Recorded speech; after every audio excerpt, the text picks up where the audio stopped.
ఇంకా చాలా ఆకుకూరలు ఉన్నాయి. నేను మాత్రం ఫ్రెష్గా కోసుకొని చక్కగా ఫ్రెష్గా ఇది వండేసుకుంటాను అనమాట తోటకూర.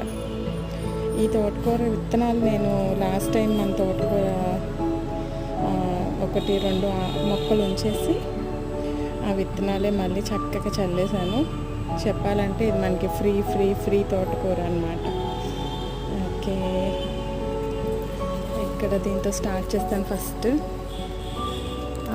అంత లూజ్గా ఉంది చూడండి మట్టి. మన కిచెన్ వేస్తో చేసుకున్న మట్టి. ఇదిగోండి తోటకూర చూడండి ఎంత బాగుందో. చక్కగా ఇది బయట మార్కెట్లో దొరకదు మనకి కాడల తోటకూర. చక్కగా ఒక్కసారి సంపాదించుకోండి మీ గార్డెన్లో కూడా, చక్కగా వండేసుకోండి. చూడండి ఎంత బాగుందో.